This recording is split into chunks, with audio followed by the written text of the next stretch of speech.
8.16 대책 네네. 어떻게 좀 꼼꼼하게 읽어보셨는지 모르겠는데 정부 측에서는 그런 이야기를 했어요. 뭐 국민의 주거 안정을 위해서 생각보다 많더라고요. 5년간 270만 호의 주택을 공급한다라고 얘기를 하는데 네네. 이제 한쪽 측면에서는 우려도 하는 측면도 있고 네네. 이게 실현 가능하냐라는 질문들을 계속적으로 던지고 있는데 네. 뭐 어떻게 보십니까, 이 부분? 그렇죠. 이게 이제 그동안 문재인 정부 5년 동안에 공급이 부족하다는 이야기가 사실은 많은 전문가들 사이에서 일찍부터 나온 바가 있는데요. 투기 수요 억제에만 집중을 했던 문재인 정부는 결과적으로 이제 끝 무렵에 와서야 공급 부분에 대한 이제 의견들과 계획들을 발표한 바가 있죠. 그래서 문재인 정부 때 주택 공급을 하겠다는 게 사실은 수도권을 포함해서 전국적으로 약 210만 호가 넘는 물량을 공급하겠다는 계획을 발표한 바가 있습니다. 그리고 대선 과정에서 보시면 아시겠지만 민주당 쪽에서도 대통령 후보로 나오셨던 분은 나중에 추가까지 해서 300만 호가 넘는 주택을 공급하겠다고 이야기를 했고요. 그런 측면에서 지금 윤석열 정부 쪽에서 대선 과정에서는 250만 호를 공약으로 했고 그 당시 대부분의 대선 후보들이 다 한 250만 호 정도를 생각했던 것 같아요.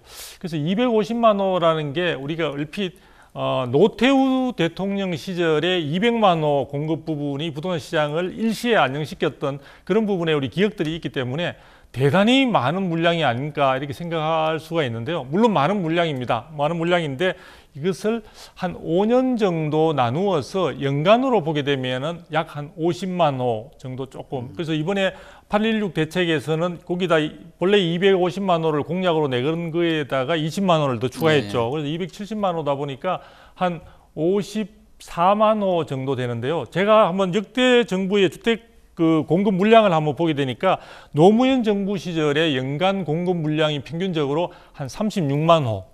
그 다음에 이명박 정부가 한 35만 호. 그 다음에 박근혜 정부가 45만 호. 사실 공급을 등한시했다고 하는 그 문재인 정부가 평균으로 치게 되면 주택이 54만 호가 넘습니다.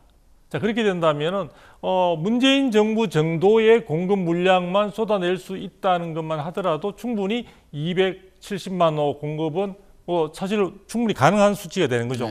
그런데 다만 시청자분들이서 분명히 이 부분을 아셔야 되는데요. 역대 정부의 공급 물량들은 최종적으로 이제 확인된 그런 측면들이 강한데 사실은 문재인 정부 때부터 해서 공급을 이야기할 때 인허가 물량을 많이 그렇죠. 이야기하세요. 네. 그러다 보니까 시청자분들이 체감할 수 있는 물량으로서 준공이 되는 입주 물량 부분과는 다소 차이가 있게 되고요.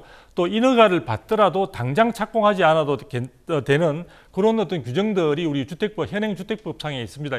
5년간의 말미가 있기 때문에 사업 주체들이 충분히 시장 상황들을 고려해서 5년 내에 착공에 들어가면 되는 그런 규정들이 있는 상황이다 보니까 사실 이 물량 자체가 현실적으로 내가 확인 가능하고 체감할 수 있느냐 하는 부분은 또 다른 문제인 것 같습니다. 그래서 그렇죠. 일단 실현 가능하냐고 물으셨으니까 제 대답은 실현은 가능합니다. 그러나 점점점라고 이제 말씀드릴 수 있죠. 네.